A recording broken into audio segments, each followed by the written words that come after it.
ધર્મલા અષ્ટપ્રવચન માતા એમાં આવે છે કાયગુપ્તી. કાયગુપ્તી એટલે શરીર પર સર્વથા નિરોધ. અને એ કાયગુપ્તી એની સાથે જ જોડાયેલી બાબતો છે એષણા, આદાન નિક્ષેપ અને પારિષ્ઠાપનિકા સમિતિ. આત્માનું કરણવીર્ય શરીર દ્વારા અભિવ્યક્ત થાય ત્યારે જે જે સમિતિઓ રચાય તેને આમાં મૂકવામાં આવી છે. આની સાથે જોડાયેલી છે ઈર્યા સમિતિ, જેની વાત આપણે કરી લીધી. એષણા સમિતિથી આગળ વધવું છે. મૂળમાં કાયગુપ્તી એટલે શરીર પરનો નિરોધ એ સ્થૂળ વ્યાખ્યા છે. પણ શરીર પોતે જે રિએક્ટ કરે છે, કોઈ પણ પરિસ્થિતિમાં શરીર જે રિસ્પોન્સ આપે છે, આને બંધ કરતા જવું એ કાયગુપ્તી છે. એક જાણીતી કથાને આ સંદર્ભે જોવાનો પ્રયત્ન કરજો. મણિપતિ રાજર્ષિની કથામાં એવું આવે છે કે મહામુનિ પોતે ઊભા છે, એમના પર કોઈક જીવ એમની વયાવચ્ચ માટે ધાબળો નાખી અને જતું રહ્યું છે, અને ધાબળાના છેડા જમીનને અડકેલા છે. ધાબળો આમ પથરાયો છે અને આજુબાજુમાં ઘાસ ઉગેલું છે, સૂકું ઘાસ પથરાયેલું છે, અને કોઈક જીવની બેખબર બેકાળજી એનાથી એ ઘાસમાં અગ્નિ લાગી જાય છે. એ અગ્નિ વહેતો વહેતો પેલા મહામુનિ સુધી પહોંચે છે. કદાચ મહામુનિના માત્ર પગ જ બળ્યા હોત એ અગ્નિને લીધે, પરંતુ પેલો ધાબળો જે જમીનને અડકેલો છે એ ધાબળો આખો એ આગ પકડી લે છે. પ્યોર ઊનનો ધાબળો હશે, અને એ આગ મહામુનિના આખા શરીર પર ફરી વળે છે અને આખું શરીર બળી જાય છે. મહામુનિ જીવતા બચે છે, પણ ચામડી બધી જ લબડી ગઈ છે, માંસના લોચા લટકી પડ્યા છે, અને એક આખું કાળું અને બિહામનું સ્વરૂપ એ મહામુનિનું થઈ જાય છે. પછીની કથા તો બહુ લાંબી છે, એમની સારવાર અને સારવારમાં બનેલા થોડાક બનાવો વગેરે વગેરે. આ પહેલાંની પણ કથા છે, એમને દીક્ષા કેમ લીધી તે બધું.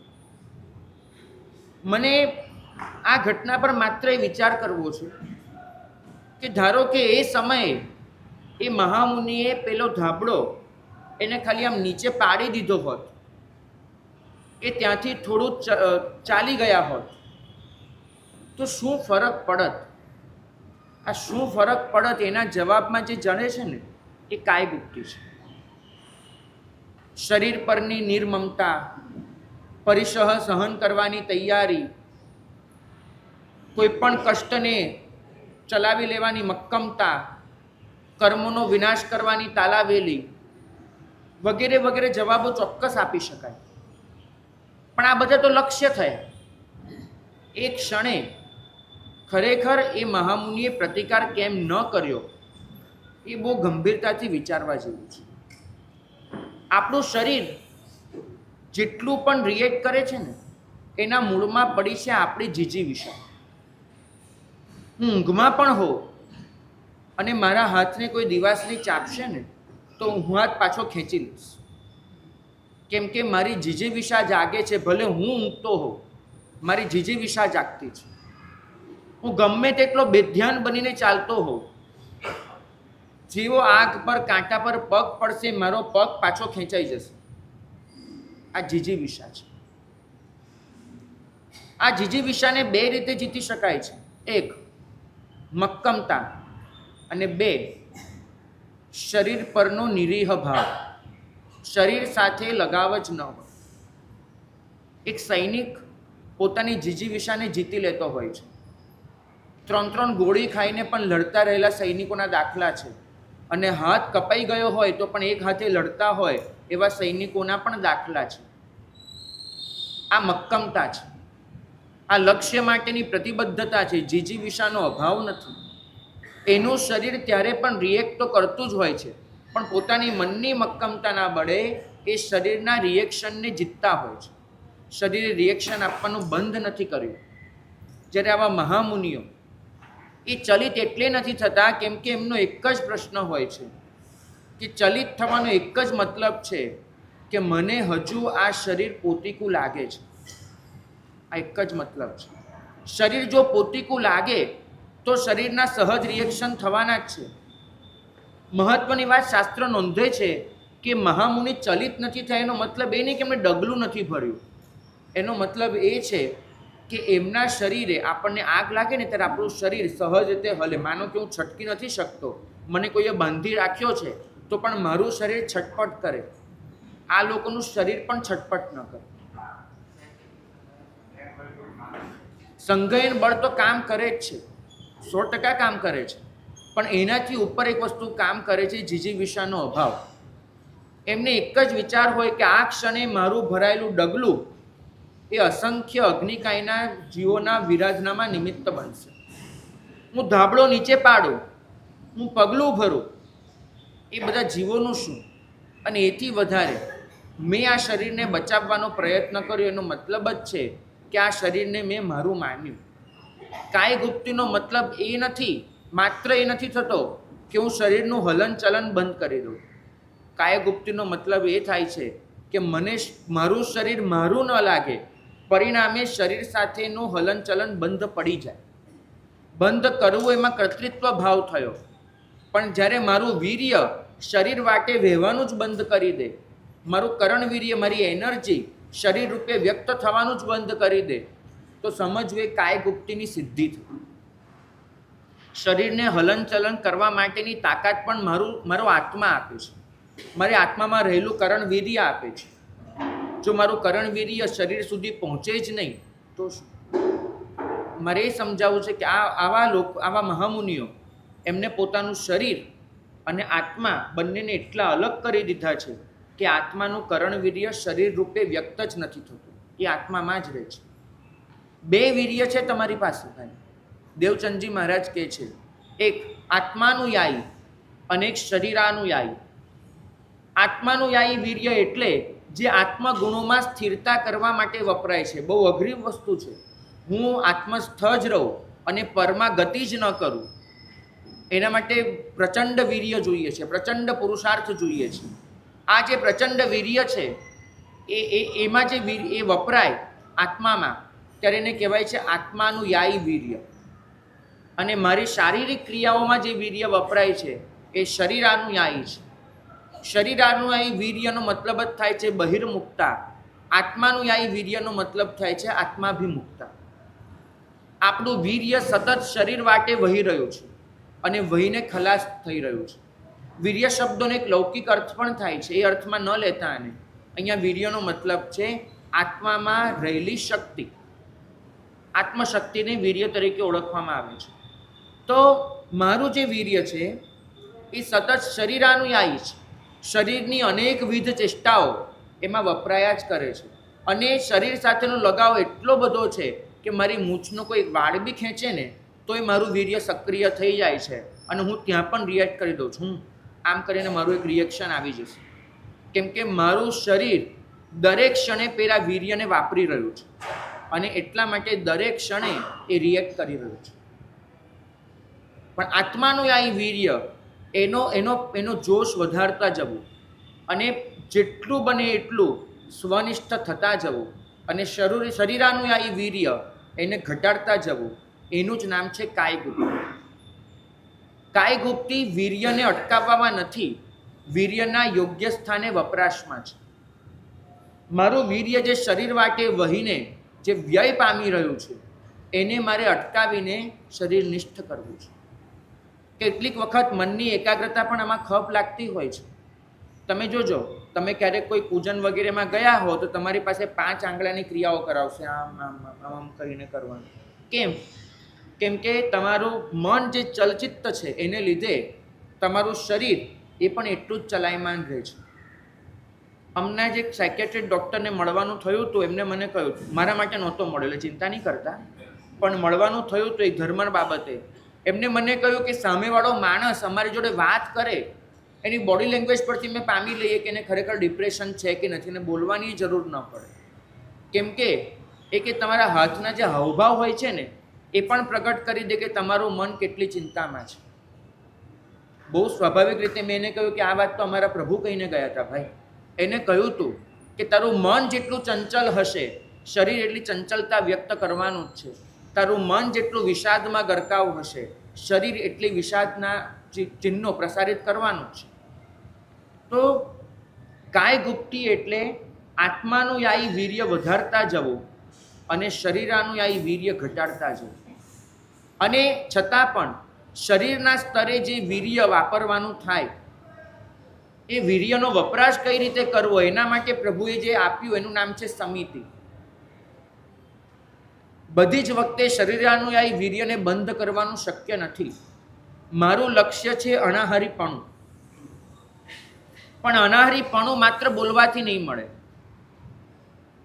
અનાહારીપણું, અનાહારી પદ એને સિદ્ધ કરવા માટે મારે મારા જીવનમાં કોઈક રીતે પ્રયત્ન કરવો પડશે, જે પ્રયત્નને તપ તરીકે ઓળખવામાં આવે છે.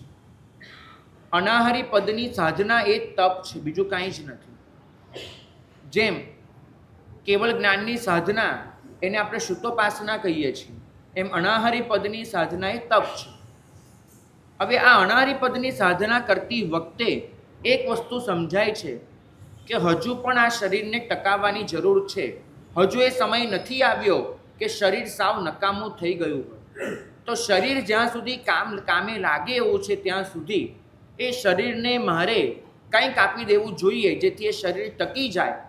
એ ભાવનાથી આહાર લેવો એ એષણા સમિતિ છે. એષણા સમિતિ માત્ર 42 દોષ રહિત આહારની શોધમાં નથી.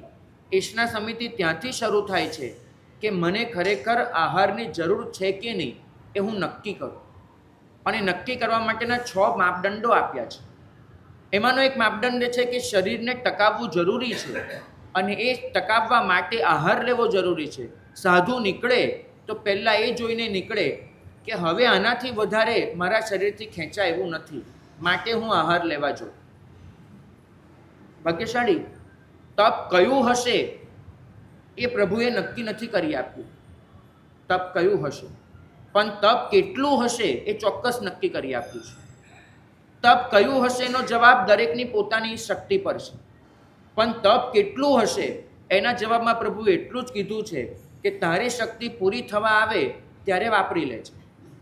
પછી કોઈની શક્તિ નવકારશીએ પૂરી થાય અને કોઈની શક્તિ એકાસનાએ પૂરી થાય. તપ કેટલાનો જવાબ એક જ પ્રભુએ આપ્યો છે, ઝુંઝૈય જહાથામાં. ભાગ્યશાળી નમુચી અને વિષ્ણુકુમાર એની વાર્તા જાણીતી છે. નમુચીએ જૈન શાસન માટે ખૂબ જ પ્રત્યનિક ભાવ રાખ્યો છે, શત્રુતા રાખી છે, અને જૈન શાસન ખતમ થાય એની પૂરેપૂરી તૈયારી આદરી છે. સાધુ સાધ્વી ભગવંતોને આદેશ આપ્યો છે કે 6 ખંડ રાજ્યમાંથી બહાર નીકળી જાઓ. સાધુ સાધ્વી માટે કોઈ જગ્યા જ નથી બચી લવણ સમુદ્ર સિવાય. એવા સંજોગોમાં વિષ્ણુકુમાર આવે છે, અને એ વિષ્ણુકુમાર નમુચી પાસે આવી અને એમ કહેવાય છે કે એમને 2 ડગલા ભર્યા. નમુચી પાસે માત્ર 3 ડગલા જમીનની માંગણી કરી. નમુચીએ કીધું કે 3 ડગલા જમીન આપું છું, કેમ કે તમે રાજાના ભાઈ છો. 3 ડગલા જમીન આપું, એ 3 ડગલા જેટલી જમીનમાં સાધુ રહી શકશે, એની બહાર કોઈને રહેવા ન દો. એને એમ કે 3 ડગલા જમીનમાં વિષ્ણુકુમાર કેટલી જમીન લેશે. અને વિષ્ણુકુમારે રૂપ કર્યું અને જંબુદ્વીપના એક છેડે પહેલું પગલું, જંબુદ્વીપના બીજા છેડે બીજું પગલું, અને નમુચીને કહ્યું કે ત્રીજું પગલું ક્યાં મૂકું, અને એની છાતી પર મૂકી અને નમુચીનો સંહાર કરી દીધો. નમુચીને પતાવી દીધો. ભાગ્યશાળી કાયગુપ્તીના સંદર્ભે વિચારીએ ને તો મને લાગે છે કે આપણે સામેથી કોઈ વિષ્ણુકુમારને બોલાવવા પડશે. દેવચંદ્રજી મહારાજે લખ્યું છે કે કાયગુપ્તીમાં આપણે 3 જ ડગલા ભરવાના હોય છે. પહેલું ડગલું છે અંતર્મુખતા, બીજું ડગલું છે અંતઃ પ્રવેશ, અને ત્રીજું ડગલું છે અંતરલીનતા. આપણે નમુચી બનીને વિષ્ણુકુમારને કહેવું પડશે કે મારી જે બહિર્મુખતા નામની નમુચીની સત્તા છે, મારી જે પૂતગલ પ્રિયતા નામનું જે નમુચી તત્વ છે, તમે 3 ડગલા ભરો અને એ નમુચીને ખલાસ કરી નાખો. પહેલું ડગલું છે અંતર્મુક્તા તરફ. બહિર્મુક્તામાં આપણે સતત અટવાયા કરીએ છીએ, પણ એક સમય એવો આવે છે કે પોતાની આ બહિર્મુક્તાથી સાધક કંટાળે છે. હવેનું તત્વ થોડુંક અઘરું છે, પણ જો તમે રસ રાખીને સાંભળશો તો ચોક્કસ સમજાશે. સાધક બહિર્મુક્તાથી એટલો કંટાળી જાય છે કેમ કે એને સમજાય છે કે આ ભાગદોડનો કોઈ અંત નથી. જરૂર પૂરતું ભેગું કરી લીધા પછી પણ ઈચ્છાઓ તો એનાથી ઘણી વધારે છે અને વધતી જ જાય છે, વધતી જ જાય છે. અને પરિણામે સૌથી પહેલો લાગે છે એને થાક, બીજો થાય છે ઉદ્વેગ અને ત્રીજો આવે છે કંટાળો. પહેલાં શરીર થાકે, પછી મન ઉદ્વેગ અનુભવે અને છેલ્લે આવે કંટાળો. અહીં સુધી તો તદ્દન પૌદ્ગલિક અવસ્થા જ છે, પણ આમાંથી ક્યાંક એને સમજાય કે હું કંટાળ્યો કેમ, હું થાક્યો કેમ, હું ઉદ્વિગ્ન કેમ થયો? કેમ કે મને આત્માનો આનંદ ન જળ્યો. તમારામાંના કેટલાયના ચહેરા છે ને એ વાસ્તવમાં થાકેલા ચહેરા છે, મૂર્છાયેલા છે. કારણ કે અંદરના આનંદની ઝાંખી તમને થઈ નથી. સુખની ચાહના તો અનાદિકાળથી, આ સૃષ્ટિમાં એક પણ જીવો હોય એવો હોય નહીં કે જેને સુખની ઈચ્છા ન હોય જ. સુખની શોધ અનાદિકાળથી, પણ સુખની દિશા ખોટી. પ્રયત્ન સાચો, ઈચ્છા સાચી, દિશા ખોટી. પરિણામ એ આવ્યું કે નસીબમાં થાક અને કંટાળા સિવાય કાંઈ ન બચ્યું. અને એવો સાધક એને પહેલી વાર સમજાય કે અત્યાર સુધી માત્ર પ્રયત્ન બહાર તરફનો રાખ્યો છે, હવે એક પ્રયત્ન અંદર તરફનો કરી જોઉં. અને અંદર તરફ જે ગતિ કરવાનું ચાલુ કરે એને જ કહેવાય અંતર્મુખતા. અત્યાર સુધી એના ચૈતન્યની, એના વીર્યની બધી જ ગતિ બહાર તરફ હતી. હવે પ્રતિસ્રોત ગમન કરે છે, પાછો વળે છે. અને આને જ ઉપાધ્યાયજી મહારાજ કહે છે કે અનાદિ ભવચક્રમાં પહેલી વાર ચૈતન્ય પ્રત્યક બન્યું. પ્રત્યકનો મતલબ છે પાછું ફર્યું, અને પાછું ફરીને અંદર ઉતરવાનું ચાલુ કરે એટલે એને કહેવાય અંતર્મુખતા. અને જેવી અંતર્મુખતા આવે એવો સાધકને જે પહેલો અનુભવ થાય એનું નામ જ છે આત્મરતિ. એને અંદરથી આનંદ મળવાનો શરૂ થાય. એક એને સમજાય કે મારી અંદર જે આનંદનો ફુવારો છે, અત્યાર સુધી મેં એને જાણ્યો જ નહોતો, પહેચાન્યો જ નહોતો. એક ધુમ્મસમાં હું અટવાયેલો હતો, જે ધુમ્મસમાં મને આ ધુમ્મસની પહેલે પાર શું છે એ દેખાતું જ નહોતું. પહેલી વાર એવું બન્યું છે કે ધુમ્મસ છંટાઈ ગયું છે, ધુમ્મસ હટી ગયું છે, અને મારી અંદર જે આનંદનો ફુવારો હતો એ મને અનુભવાઈ રહ્યો છે. એક વસ્તુ નક્કી માનજો, આ જે આનંદનો ફુવારો છે ત્યાં સુધી પહોંચવાનું માર્ગદર્શન કોઈ ગુરુ આપી શકે, પણ એ આનંદ કેવો છે એનું વર્ણન ન કરી શકે, એ આનંદનો અનુભવ ન કરાવી શકે. એ તમારે જ કરવો પડે. એના વર્ણન પણ ન હોય, કેમ કે એના વર્ણન માટે હજુ સુધી માનવ જાતે શબ્દો શોધ્યા જ નથી અને શબ્દો મળવાના જ નથી. પણ એટલું માનજો કે આ કોઈ કલ્પના નથી, ખરેખર કલ્પના નથી. બુદ્ધની એક બહુ સરસ કથા આવે છે. બુદ્ધ પાસે એક સાધક આત્મા આવ્યો અને એને પૂછ્યું બુદ્ધને કે ખરેખર અંદરનો આનંદ હોય છે, શાંતિ હોય છે, એની ખાતરી શું? હું એક વખત ચલો આ બધું છોડી પણ દઉં અને આત્મસાધનામાં પરોવાઈ પણ જાઉં, પણ આ બધું હોય છે એની ખાતરી શું? બુદ્ધે એની સામે કહ્યું, જોઈને કહ્યું કે ભાઈ એની ખાતરી છે મારો ચહેરો. મારો ચહેરો જોઈ લે. જો આ ચહેરા પર તને કાંઈક એવું દેખાઈ જાય કે આ દુન્યવી જીવો પાસે નથી, તો સમજજે કે એ હતો અંદરનો આનંદ અને અંદરની શાંતિ. મારો ચહેરો સ્વયં નિર્વાણની સાક્ષી પૂરે છે. કદાચ આ જ વસ્તુ આપણે સમજવાની છે. સાધક આત્મા પાસે જે આનંદ હોય છે, જે શાંતિ હોય છે, તમને ઘણી વખત એવું થતું હશે કે આવું અમારા જીવનમાં કેમ નથી દેખાતી, આ પ્રસન્નતા, આ શાંતિ. તો સમજજો કે અંદરનો જે પેલો ફુવારો છે ને એ ફુવારાનો અનુભવ છે. હરિભદ્ર સુરી મહારાજ એ તો બહુ સરસ પ્રશ્ન કરે છે કે જે જીવે આજ સુધી રસોઈ ચાખી જ નથી એને તમે 1000 વખત સમજાવશો કે રસોઈ એટલે શું, એને માત્ર જંગલમાં રહીને ફળ ને કંદમૂળ જ ખાધા છે, એને રસોઈનો આનંદ શું એ તમે લાખ વર્ણન કરો એ સમજાય જ નહીં. તો એવી કંઈક દશા અહીંયા થઈ જાય છે. પણ જેવી આ અંતર્મુક્તા આવે એવી આત્મરતિ જાગે એટલે સાધકને પહેલું શું થાય ખબર છે? પહેલી ક્ષણે થાય આનંદ અને બીજી ક્ષણે થાય વિષાદ. આનંદ એનો હોય કે પોતે પામ્યો, વિષાદ એનો હોય કે બહુ પહેલાં પામી શકતો હતો ને અત્યાર સુધી પોતે બેખબર રહ્યો. બરાબર. તમે જિંદગીના 50 વર્ષ એવામાં અત્યંત ગરીબીમાં ગુજારી દો, હાથ પગ માર્યા, માંડ માંડ મેળવ્યું, ખાધું, બધું જ કર્યું, અને અચાનક એક દિવસ તમારા કાકા આવીને કહે કે ભાઈ મને આ ઘરની તિજોરી ખોલ્યું તો જડ્યું કે બાપા તારા નામ પર આટલું મૂકતા ગયા હતા તારા પિતાજી, પણ મને ખ્યાલ નહીં હતો અને મળ્યું અને તમને આપવા આવે, તો તમને શું થાય? આનંદ વધારે હોય કે વિષાદ વધારે હોય? આનંદ તો થાય પણ પછી વિષાદ થાય કે આ વસ્તુ 20 વર્ષ પહેલાં ખબર પડી હોય તો જિંદગીના જે કિંમતી 20 વર્ષ મારા આ જે તરફડમાં વિતાઈ ગયા એ ન થાય. તો સાધકને પહેલી ક્ષણે આનંદ હોય પણ પછી ઊંડા વિષાદમાં ઉતરી જાય કે પોતાની બેખબરને લીધે પોતે અનંત ભવ તો ચલો બગાડ્યા, પણ આ ભવને કેટલા વર્ષો નક્કામાં કાઢ્યા ખાલી એ જ સુખની શોધમાં કે જે હતું જ નહીં. અને પરિણામે એ સાધક હવે એનો ધલવલાટ વધી જાય, એનો તરફડાટ વધી જાય અને પછી જાગે. એનું નામ છે આત્મતત્વને પામવાની અભિલાષા. પહેલાં આનંદની એક ઝાંખી, પછી ઊંડો વિષાદ, અને વિષાદમાંથી જાગે એક અભિલાષા કે જો ખાલી એક ડૂબકી મારી અંદર અને આટલું મળ્યું છે તો હું પૂરેપૂરો ગરકાવ થઈ જાઉં તો મને શું મળે. પછી સતત એને ઘૂંટવાની મહેનત જાગે. પેલા ઉપાધ્યાયજી મહારાજ કહે છે ને, આત્મરતિ હુઈ બેઠો રે. આ બેઠો શબ્દ બહુ મહત્વનો છે. આત્મરતિ તો પામી, હવે બંદા આવીને બેસી ગયા, હવે કોઈ આપણને હલાવે નહીં, એથી ઊભા જ નથી થવું, આપણે અહીંયા જ છીએ ભાઈ.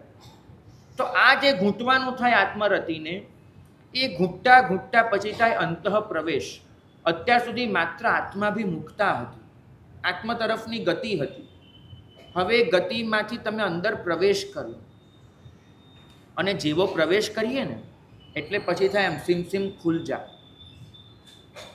પેલું મારે જે લખ્યું છે કે એક ગભારો ખુલી ગયો અને અંદર પ્રભુના દર્શન થયા. કેવા તમને પહેલી ક્ષણે બેસતા વર્ષની સવારે આમ ગભારો ખુલે અને આમ પ્રભુના દર્શન થાય, અથવા તમે કોઈ દિવસ ઝડપથી ચડી અને દાદાના દરબારમાં પહોંચી ગયા હો અને તમારી સામે આમ દરવાજો ઉઘડે અને દાદાની એ આટલી મોટી મૂર્તિ એ તમારી સામે આમ પ્રગટ થાય અચાનક આમ ખુલીને, તો કેવા આપણે આમ આનંદથી છલકાઈ જઈએ. એવી જ રીતે આ અંદરનો દરવાજો ખુલે અને એ સમયે આનંદ કેવો હોય, શાસ્ત્રો લખે છે કે એનું વર્ણન ન કરી શકાય, છતાંય ઉપમા માટે કહેવું હોય તેમ કહેવાય, જન્માંધને આંખો મળી.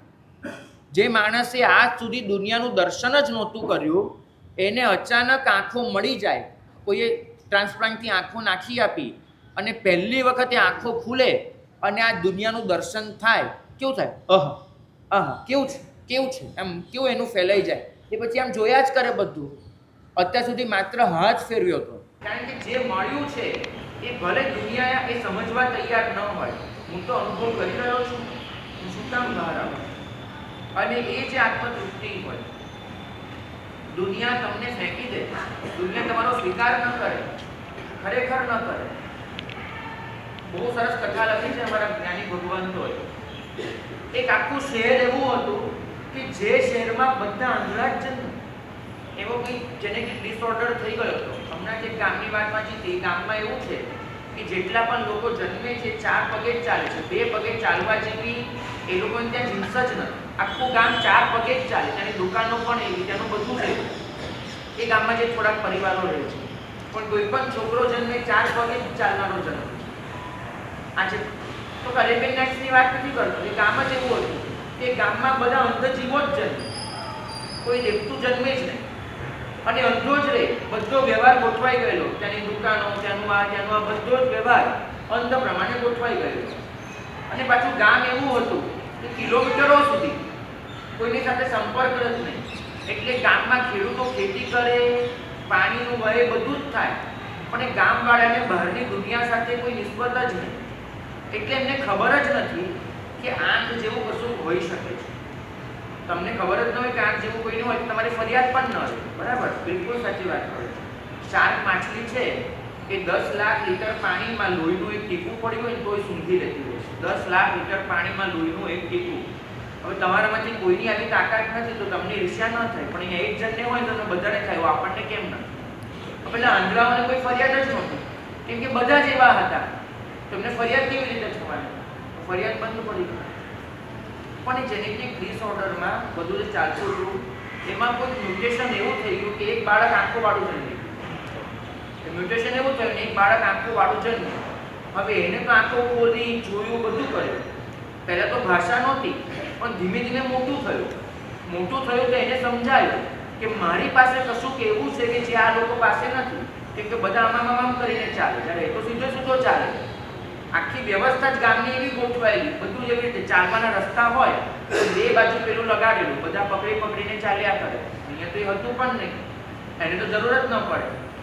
એટલે ધીમે ધીમે પેલા બાળકે લોકોને કહેવાનું શરૂ કર્યું કે જુઓ સૂર્ય કેવો ઉગે છે, કેટલો મસ્ત લાગે. પણ કેટલો મસ્ત લાગે પેલા લોકોના દિમાગમાં ઉતરે કે સૂર્ય ઉગે એટલે આપણને પ્રકાશ ગરમીનો અનુભવ થાય, પણ જોવા જેવું હોય એટલે શું એ લોકોને સમજાય જ નહીં. ધીમે ગામવાળાઓને એક વસ્તુની ખાતરી થઈ ગઈ કે છોકરાને કોઈ વળગાડ લાગુ પડ્યું. છોકરો મગજનું સંતુલન ગુમાવી બેઠો છે, પાગલ થઈ ગયો. અને ગામવાળાઓએ એક દિવસ એને બાંધી દીધો.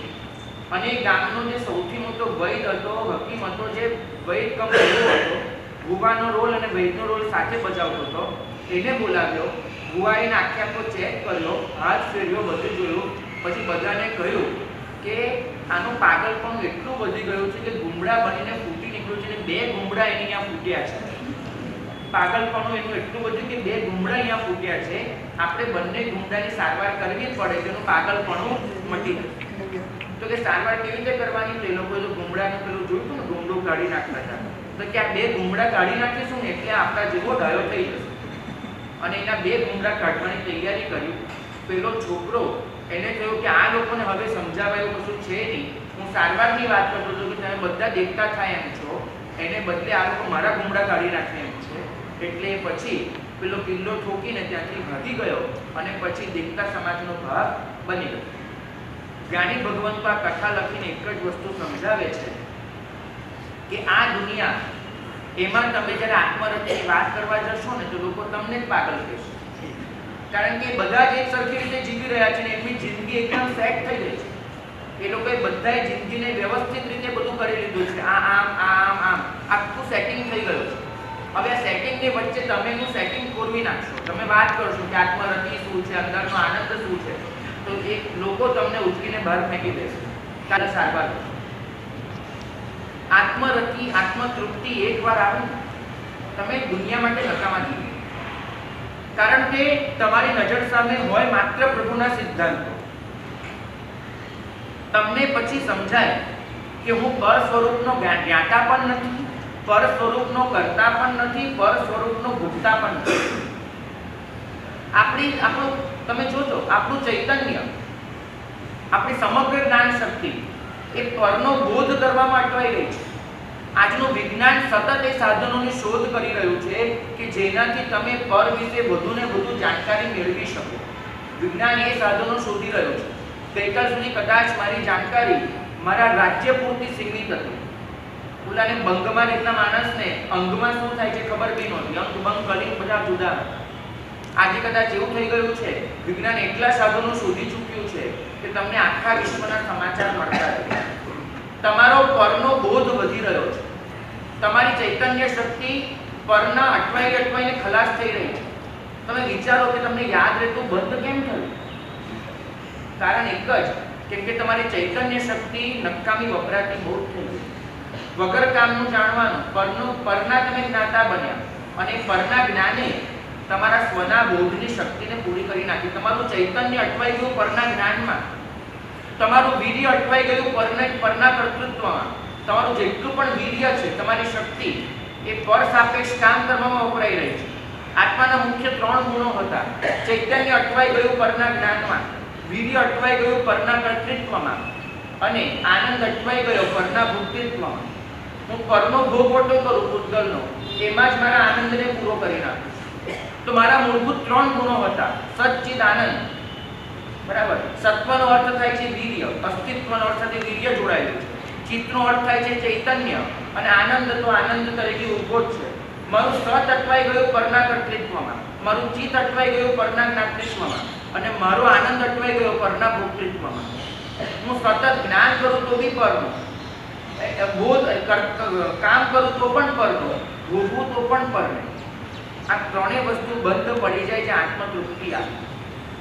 તમને સમજાય કે પરને જાણીને કશું જ નથી મળતું. અહીં તો ઉપાધ્યાયજી મહારાજે લખ્યું કે 9 તત્વ ખરેખર ભણવા ન જોઈએ. એમને લખ્યું, તમે બધા 9 તત્વ ભણો છો ને, 9 તત્વ ભણવાની વસ્તુ નથી, ભણવાનું તો એકમાત્ર જીવ તત્વ છે. બાકીના 8 તત્વો તો એટલા માટે ભણવાના છે કે જીવ શું નથી એ સમજી શકો ને એમાં અટવાઈ ન પડો. એક મોક્ષ યાદ રાખવાનું છે. ભણવા જેવા તો આમ તો 2 જ તત્વ, જીવ અને મોક્ષ. કારણ કે જીવ અને શિવ સિવાય ત્રીજું કશું જાણવા જેવું છે જ નહીં. જીવે શિવ બનવાનું છે, મોક્ષ સુધી પહોંચવાનું છે, પણ જીવ અને મોક્ષની વચ્ચે પેલા 7 મૂક્યા છે, બરાબર.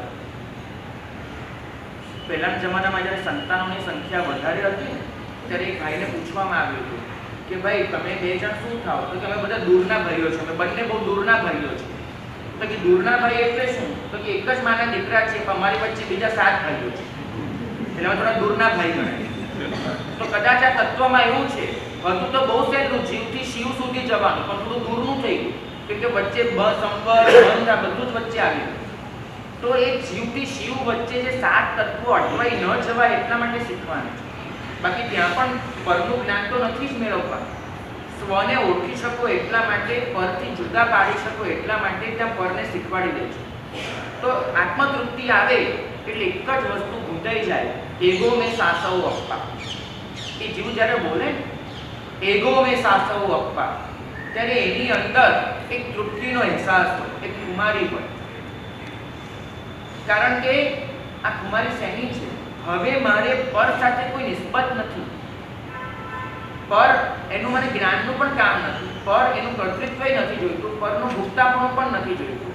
કારણ કે મારો શાશ્વત આત્મા જ્ઞાન દર્શન સંજુઓ, જ્ઞાન દર્શન અને ચારિત્રથી સંયુક્ત છે. શેષામે બાહિરા ભાવ, બીજું બધું જ એ બાહ્ય ભાવ છે. અને મારા જીવનમાં મેં એક જ વસ્તુ નક્કી કરી છે. ભક્તિ યોગાચાર્ય ભગવાન એમને બહુ સરસ વાત કરી હતી કે જીવનમાં તમે 2માંથી એક જ રસ પી શકો છો. તમારી સામે 2 પ્યાલા છે, પણ બંને પ્યાલા પીવાની ચોઈસ તમને નથી મળતી. તમે કોઈ પણ એક જ પ્યાલાનો રસ પી શકો છો. એક પ્યાલામાં ભર્યો છે પરનો રસ, એક પ્યાલામાં ભર્યો છે પરમનો રસ. પર અને પરમ રસ, 2 વચ્ચે આટલો જ ફરક છે. તમે કોઈ પણ એક પ્યાલો પી શકો છો. જ્યાં આત્મતૃપ્તિ આવી, તમે પરમના રસનો પ્યાલો પીતા થશો, પરનો રસ નીકળી જવાનો. અને એ સમયે પછી છે ને માન વિજય વાચક એમને સ્તવનમાં કીધું એ બોલવું પડશે. પછી કદી એ અણચાખ્યો પણ અનુભવ રસનો ટાનો મળ્યો. આજ સુધી જે રસ ચાખ્યો નહોતો, જે આનંદનો અનુભવ નહોતો કર્યો, એ મારા જીવનમાં આવ્યો. ધર્મ કરવાનું આ જ લક્ષ્ય પકડજો, આ જ લક્ષ્ય. અને તમારા સંતાનોને પણ ધર્મ કરવાનું આ જ લક્ષ્ય શીખવાડજો. ક્યારે પુણ્ય પાપના ખ્યાલોમાં એને ડૂબાડી ન દેશો, ક્યારે એને આમ મળશે ને તેમ મળશે એવા ખ્યાલોમાં અટવાઈ ન દેશો. એને કહેજો કે બેટા, ધર્મ કરવાનું એક જ લક્ષ્ય છે. દુનિયા જેની પાછળ દોડી રહી છે એ તારી સામેથી ચાલ્યું આવે. જે આનંદ પાછળ આ દુનિયા ભાગી રહી છે એ આનંદના તારા અણુયણુમાં આનંદ પથરાઈ જાય. બસ તું એના માટે જ જન્મ્યો છે. આટલું શીખવાડજો. અહીંયા તો મદાલસાની વાત આવે છે. તમે કદાચ આ પાઠ પરથી મદાલસાના હલરડા સાંભળ્યા પણ હશે. મદાલસા નામની એક વૈદિક પરંપરામાં એક સ્ત્રી થઈ ગઈ. એના બાળકો ઘોડિયામાં, અને એને ઘોડિયામાં નીચોડવા પડે ને, આપણે ત્યાં બધું હમણાં ચાલતું હશે પેલું હાલો હાલો હાલો મારા નંદને, એ બી આપણે લખ્યું કે કૃષ્ણા માતા હવે હલો હલો કરવા ન જાય, બરાબર. કારણ કે માતા તો એ ઊંઘાડીની, માતાનું કામ છે જગાડવાનું. ઊંઘાડવાનું કામ તો આખી દુનિયા કરે છે. માતા તો જગાડવા બેઠી, હાલો હાલો ન કે. એ હાલો હાલો શું થાય? હાલો હાલો ભાઈ ચાલો, એમ ઊંઘાડવા માટે નહીં. તો મદાલસા એના હલરડા વાંચવા જેવા છે વૈદિક પરંપરા. સંસ્કૃતમાં પોતે હલરડા બનાવે અને સંસ્કૃત હલરડામાં બાળકને શીખવાડે શુદ્ધોસી બુદ્ધોસી નિરંજનોસી સંસાર માયા પરિવર્જિતોસી. બેટા તું શુદ્ધ છે, તું બુદ્ધ છે, તું નિરંજન છે, તું આ સંસારની માયાથી અળગો છે. સંસાર સ્વપ્નમ ત્યજ મોહ નિદ્રા મદાલસા વાક્યમ વાચ પુત્રમ. તું આ સંસાર રૂપી સ્વપ્નને છોડી દે, તું આ ઊંઘમાંથી ઉઠી જા. મારા માટે શું તો પેલા ઘોડિયા શેના માટે નાખું? ઊંઘાડવા માટે. હા, અહીંયા શું કહે છે? ઉઠી જા ભાઈ. પણ કઈ નિદ્રામાંથી? મોહની નિદ્રામાંથી. તું ઉઠી જા. આ કોણ કહે છે? મદાલસા. તારી માં તને કહે છે કે બેટા તારો જન્મ જાગવા માટે થયો છે. ઊંઘવા માટે તો તે અનંત ભવો વિતાવી દીધા. જાગવા માટે જન્મ થયો છે. તું શુદ્ધ છે, બુદ્ધ છે, નિરંજન છે, ભાગ્યશાળી. આ જે છે ને પરિણામ શું આવે? પરમના રસની એવી ચાનક ચડે, પછી તમારે કહેવું ન પડે કે ધર્મ કર, આ કર, તે કર. એને એટલું ગમી ગયું હોય સહજ રીતે જ એ તરફ દોરવાઈ જાય. આપણા જીવનમાં જોજો પરનો રાગ એટલો વધી ગયો છે કે પરના રાગના પરિણામે, પદાર્થનો રાગ એના પરિણામે આપણે જીવ દ્વેષ તરફ ગયા છે. આજે આ વસ્તુ મને ગમે છે, તમે એને ઉપાડીને જતા રહો તો મારા મનમાં પહેલું શું આવવાનું? તમારા માટેનો દ્વેષ આવવાનો. પરના રાગે આપણને જીવના દ્વેષ તરફ લઈ. આપણા જીવનમાં એવો કેટલોય દ્વેષ છે કે જે સત્તા, જે સંપત્તિ મને જોઈતી હતી એમાં જે આડું આવ્યું એના માટે હું દ્વેષ લઈને બેઠો છું. તો પરનો રાગ હંમેશા જીવનો દ્વેષ શીખવાડે છે. પરમનો રાગ જીવ મૈત્રીનું વરદાન આપે છે. હું જ્યારે પરમાત્માને ચાહું છું ત્યારે મને થાય છે કે પરમાત્માએ જેને ચાહ્યા એ બધાને મારે મારા મિત્ર ગણવા છે. તો પરનો રાગ તમને જીવ દ્વેષ સુધી લઈ જશે, પરમનો રાગ તમને જીવ મૈત્રી સુધી લઈ જશે. નક્કી તમે કરો કે મારે જીવ મૈત્રી કેળવવી છે કે મારે જીવ દ્વેષ કેળવવું છે. ભાગ્યશાળી જે દિવસે તમારા ચિત્તમાંથી પર સ્વરૂપનું જ્ઞાતા કરતા ભૂખતા બનવાનું નીકળી ગયું એ સમયે તમે જે આનંદમાં હશો ને એ આનંદને પામ્યા પછી મને લાગે છે કે તમારે અમારું એક પણ વ્યાખ્યાન સાંભળવાની જરૂર નહીં પડે. હોવા એ તો પાસકસ્થ નથી. પ્રભુએ સમવસ્ત્રમાં ફરમાવ્યું કે જેને પોતાની નજરે આત્મ સ્વરૂપને જોઈ લીધું એના માટે મારો ઉપદેશ છે જ. કેમ કે તમારી આંખો ખુલી ગઈ, તમે જોઈ લીધું. આત્મ સ્વરૂપ એ આવે પછી એની સાથે ને સાથે આવે છે સ્વનિષ્ઠાનો આનંદ. તમારું તપ બની જાય છે સ્વરૂપ સ્થિરતા સ્વરૂપ. તમારું ચારિત્ર બની જાય છે સ્વરૂપ રમણતા સ્વરૂપે. તમારું જ્ઞાન બની જાય છે સ્વરૂપની પહેચાન સ્વરૂપે. તમારી શ્રદ્ધા, તમારું દર્શન બની જાય છે સ્વરૂપની રુચિ સ્વરૂપ. બધું જ તમારું સ્વરૂપમાં સમાઈ જાય છે. પછી તમને પૂતગલ સાથે કામ પાડવાનું ફાવતું જ નથી, ગમતું જ નથી. હા, વ્યવહારિક દ્રષ્ટિએ તમે કામ પાડી લેશો, એની ના નથી, પણ એ કામ કેવી રીતે પાડશું? દ્રષ્ટિશીલ.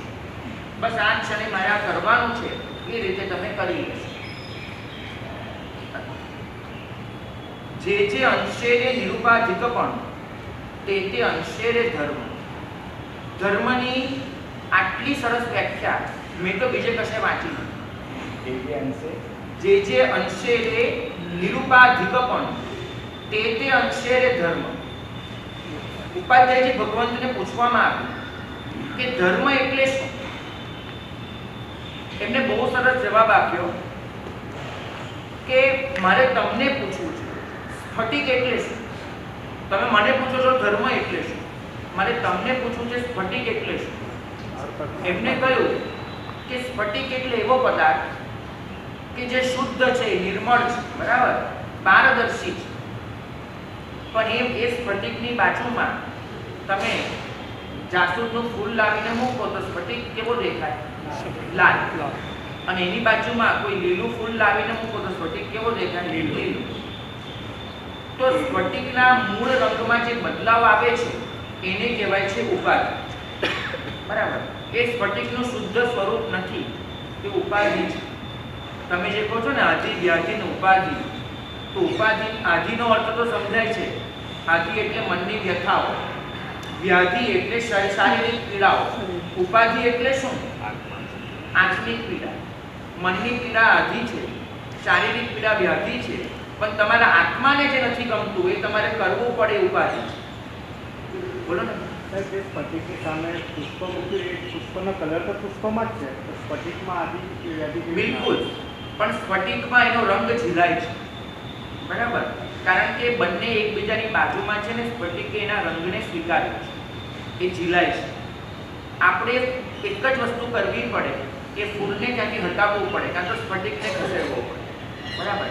બંને એકબીજાથી અલગ થઈ જશે તો સ્ફટિકનું મૂળ સ્વરૂપ પ્રગટ થશે.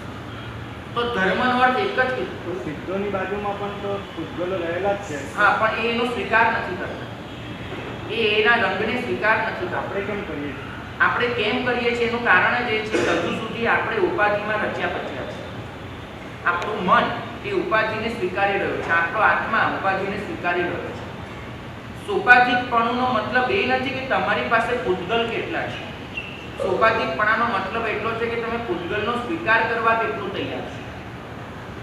કારણ કે 6 મહિના ભૂખ્યા રહેવું એને પણ તપ ત્યાં સુધી ન કહેવાય કે જ્યાં સુધી મેં ખાવાનું સ્વીકાર કરવાનું બંધ કર્યું. આ ભૂકંપમાં જે લોકો દટાઈ ગયા હતા, 5 દિવસે કાટમાળમાંથી બહાર નીકળ્યા, એને 5 દિવસનો ઉપવાસ કર્યા એવું કહેવાય? કેમ નહીં કહેવાય? ખાધું તો એ લોકોએ નથી, એમને અસ્વીકાર નહોતો. ખાવાનું મળવાનો અસ્વીકાર એ તપ, ખાવાનું ન મળવું એ તપ નથી. તો નિરુપાધિકપણું એટલે શું? હું પૂતગલનો સ્વીકાર કરવાનું બંધ કરું, હું મારા મનથી જેને ન સ્વીકારું એ નિરુપાધિકપણું છું. અને આ નિરુપાધિકપણું માત્ર આધ્યાત્મિક સ્તરે નહીં, સંસ્કારના સ્તરે પણ એટલું જરૂરી છે. મારે મારા સુધી કેટલું પહોંચવા દેવું, મારે મારા સુધી કેટલું આપવા દેવું એ મારા હાથની વાત છે. અને જે અંશે એ નિરુપાધિકપણું સિદ્ધ થતું જાય કેટલે અંશે તમે ધર્મમાં આગળ વધતા જાઓ છો. ચોક્કસ સમાજ એવો થઈ ગયો છે કે તમારા નિરુપાધિકપણાને ચલાવી લેવા તૈયાર નથી. તમે જે ફ્લેટમાં રહો છો, ફ્લેટમાં જે માળ પર છો, એ માળમાં 4 ઘર છે, 3 ઘરવાળાએ 4 વ્હીલર પોતાને ત્યાં લાવી દીધું છે ને તમારે ત્યાં 4 વ્હીલર નથી, એટલે વારે આ સમાજ તમારા પર હથોડો ઠોકશે કે ભાઈ ક્યાં સુધી આ 2 પૈડા પર ફરીશ, આ બધાને ઘરે આવી ગયું, તું ક્યારે લાવે છે ભાઈ? અને એ વખત સાંભળીને આપણને લાગે આ તો અપમાન થયું, આમ થયું, તેમ થયું.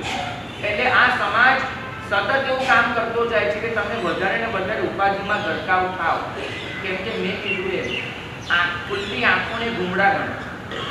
તકલીફ એટલી છે, એને એમ થાય છે કે હું જેટલો આંધળો છું એટલો સામેવાળાને આંધળો બનાવીને જ છો, એ ન ચાલે. એટલે ઉપાધિ સતત તમારા ચિત્ત પર એ લાગતું જાય છે અને તમે જોજો તમારી જિંદગી આ ઉપાધિમાં ખલાસ થઈ રહી છે. હમણાં વેસુ અહીંયા આવતા પહેલા જઈને આવ્યું. આ ભાગ્યશાળી તો વેસુથી જ આવ્યા છે, પણ એ જે જગ્યાએ રહે છે એ જગ્યાએ એમને અનુભવ નહીં થાય. પણ એ સિવાયના વેસુની વાત કરું, બરાબર? 30% લોકો વેસુના એ કદાચ વેસુ જઈને પસ્તાઈ રહ્યા છે. કેમ કે ત્યાં જઈને જે લાઈફસ્ટાઈલ મેન્ટેન કરવી પડે, એના માટે જે કમાવવું પડે, એ કમાવા માટે જે ભાગદોડ કરવી પડે, એ ભાગદોડને લીધે એમનો પોતાનો આરોગ્ય, એમની પોતાની માનસિક સ્થિરતા, એમના સંબંધો, એમની શાંતિ બધું જ દાવ પર લાગી ગયું છે. છતાંય વેસુ છૂટશે નહીં. કારણ સમજો, કારણ એક જ આવીને ઊભું છે કે હું દુનિયા સાથે રહેવા માંગુ છું. મારે દુનિયાથી અલગ નથી પડી જવું, મારે દુનિયાથી એકલા નથી થઈ જવું. તો તમે સમજજો કે ઉપાધિનો સ્વીકાર આપણે કેટલો કરી રહ્યા છીએ. નિરુપાધિકપણું એક જ વસ્તુ શીખવાડે છે કે તમે એ સમજો કે આત્મસ્થતા આવડે અને જેટલી અંશે આ કેળવાતું ગયું, જેટલી અંશે તમે ઉપાધિથી દૂર થતા ગયા, એટલે અંશે તમારામાં ધર્મ આવ્યો. આજ પછી એક વસ્તુ નક્કી કરી લો. કોઈ તમને પૂછે ને કે ભાઈ તારા જીવનમાં ધર્મ કેટલો, ભૂલે ચૂકે નહીં ગણાવતા કે હું તમે કેટલી માળા ગણો છો, તમે કેટલી પૂજા કરો છો, કેટલા કલાક દેરાસરમાં પસાર કરો છો, કેટલી સામાયિક કરો છો, કેટલા પ્રતિક્રમણ કરો છો, કેટલું તપ કરો છો, એક આંકડો નહીં આપતા. ધર્મનું પૂછે ત્યારે એક જ વ્યાખ્યા પકડીને ચાલતો ઉપાધ્યાયજી મહારાજે આપી છે તે કે જેટલા અંશે મારા આત્માએ પૂતગલનો સ્વીકાર કરવાનું બંધ કર્યું, નિરુપાધિકપણું આવ્યું, એટલા અંશે ધર્મ. નિરુપાધિકપણું અપુનર્બંધક અવસ્થામાં પણ કેળવાતું હોય છે. નિરુપાધિકપણું સમ્યકપણી અવસ્થામાં કેળવાતું હોય છે. અને કોઈને આ શબ્દ અઘરો લાગતો હોય નિરુપાધિકપણું, તો સીધા સમજાવી લો કે આત્મા એ તમારો સ્વ છે અને આત્મા સિવાયનું બધું પર છે. પરનો સ્વીકાર કરવાનું જેટલું ઓછું થતું જાય, પરનું મમત્વ જેટલું ઓછું થતું જાય અને સ્વ એટલો જ તમને આનંદ આપતું જાય, એને સમજવું નિરુપાધિકપણું. અમને જિંદગીમાં આજ સુધી સૌથી વધારે કયો પ્રશ્ન પૂછાયો હશે?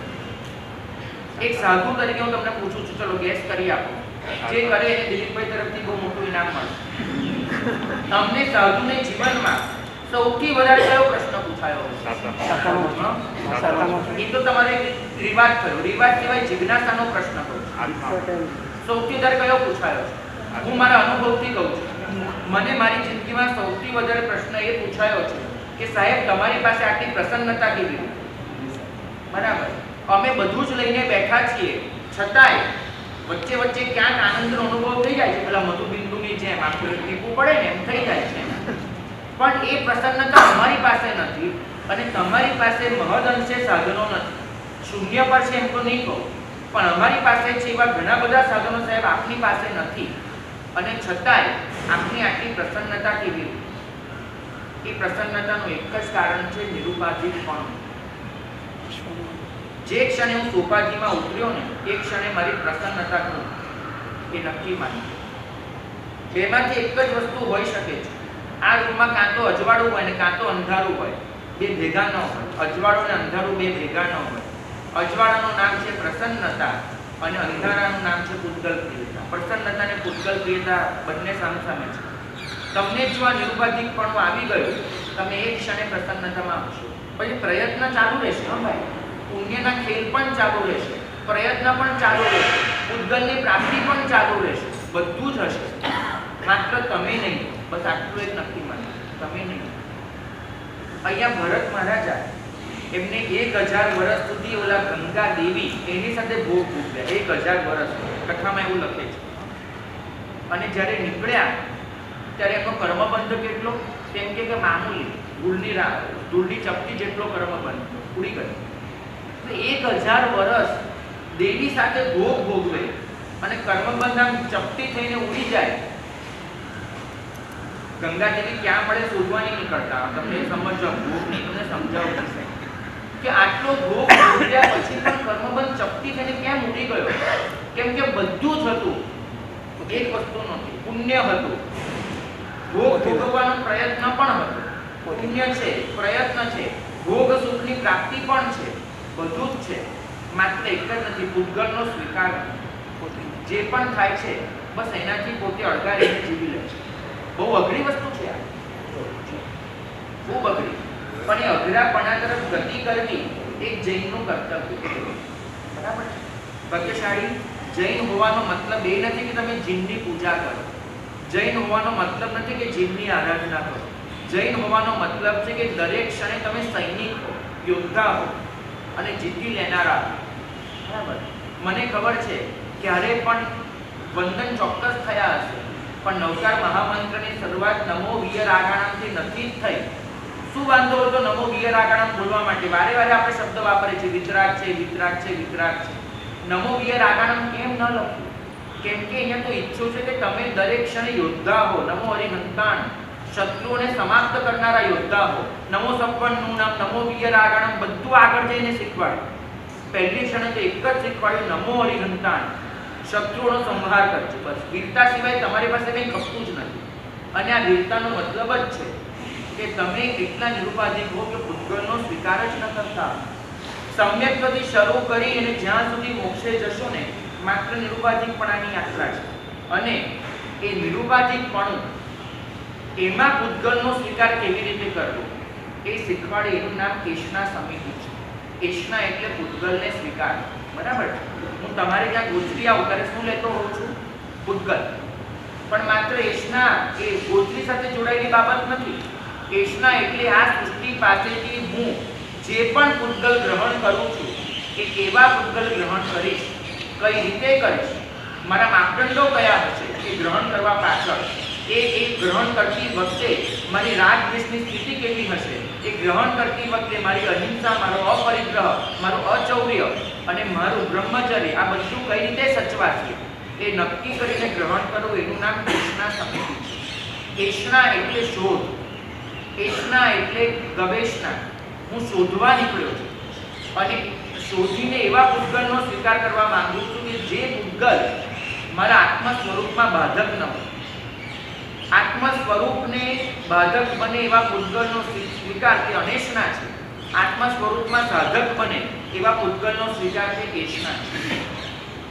હું આ સૃષ્ટિ પાસેથી લઈશ, પણ એવા જ પૂતગલો લઈશ કે જે મને મારા નિરુપાધિકપણામાં બાધક ન બને, મારી મોક્ષ માર્ગની યાત્રામાં એ અડચણરૂપ ન બને. ભક્તિશાળી તમારા તપને પણ તપાસ કરો.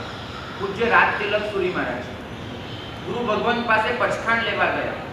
ફાગણ વદ આઠમના દિવસ હતો. ગુરુ ભગવંત પાસે પચખાણ લેવા ગયા. ગુરુ ભગવંતને કહ્યું કે સાહેબ ઉપવાસનું પચખાણ આપો. પોતાની ભાવના વ્યક્ત કરી. ગુરુ ભગવંતે પૂછ્યું કે ભાઈ શેના માટે? સાહેબ વર્ષી તપની ભાવના છે. જિંદગીનું પહેલું મોટું તપ કરવા જતા હતા. આજ સુધી એમને કોઈ દિવસ સળંગ 2 દિવસનું તપ નહોતું કર્યું. સાહેબ વર્ષી તપની ભાવના છે, આપ આપો. એટલે ગુરુ ભગવંતે સીધો જ પ્રશ્ન કર્યો કે રાજ તિલક, ત્યારે એમનું નામ જુદું હતું, અત્યારે બોલું છું. ભાગ્યશાળી, વર્ષી તપમાં તારે 2 ઉપવાસની વચ્ચે એક બેસનું હશે કે 2 બેસનાની વચ્ચે એક ઉપવાસ હશે? પ્રશ્ન સમજો. તારા માટે વર્ષી તપ એટલે 2 ઉપવાસની વચ્ચે એક બેસનું કે 2 બેસનાની વચ્ચે એક ઉપવાસ? આ પ્રશ્નનો જવાબ આપ. આપણે હોત ને ફટાફટ જવાબ આપી દીધો. રાજ તિલક માટે કહ્યું કે સાહેબ થોડો સમય આપો વિચારવાનો, હું પાછો આવું છું. રાજ તિલક સુરી મહારાજે જગ્યા પર ગયા, બધો વિચાર કરવા, પ્રશ્નનો મર્મ સમજ્યા. ગુરુ ભગવાન પાસે આવ્યા અને આવીને કહ્યું કે સાહેબ આંબીલનું પચખાણ આપો. મને સમજાઈ ગયું છે કે મારો વર્ષ તપ કદાચ 2 બેસના વચ્ચેનો ઉપવાસ બની જશે. 2 ઉપવાસ વચ્ચેના બેસનાને બદલે એવું મને સમજાઈ ગયું છે. અને આપ મારી આહાર સંજ્ઞાને તોડવા માંગો છો. સાહેબ મને આંબીલનું પચખાણ આપો. અને એ દિવસે એમને જે આંબીલ કર્યું એ વર્ધમાન તપની ઓળીની પહેલી બારીનું પહેલું આપ્યું. બરાબર? અને એ પછી રાજ તિલક સુરી મહારાજ એક સિવાય લગભગ 250 કરતા વધારે ઓળી કરી છે. 289.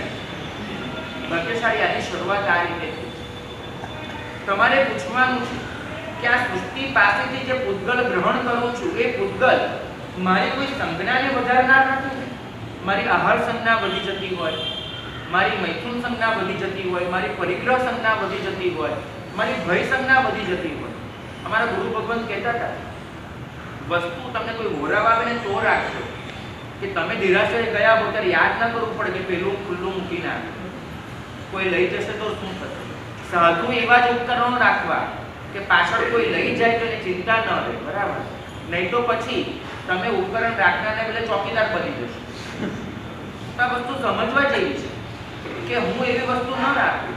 હમણાં એક સાધક આત્માની વાતમાં છે, તમારા જેવા કોઈ ભાઈ આવ્યા, ખૂબ જીદ કરી અને અત્યંત મોંઘી કામડી ઓરાવી મહાત્મા, બહુ જ મોંઘી કામડી એ મહાત્માને ઓરાવી. બરાબર? અને મહાત્માએ પછી જોયું કે સામેવાળાનો બહુ ભાવ છે, એનો સ્વીકાર પણ કર્યો. કામડી એટલી સુંદર, એટલી સારી. બીજ દિવસે પેલા ભાઈ ગયા તો એમને જોયું કે કામડી પર શાહીનો આટલો મોટો ધબ્બો હતો. જે કામડી આટલી સુંદર હતી એ કામડી પર શાહીનો આટલો મોટો ધબ્બો હતો. તો પેલા ભાઈએ પૂછ્યું મહાત્મા આ શું?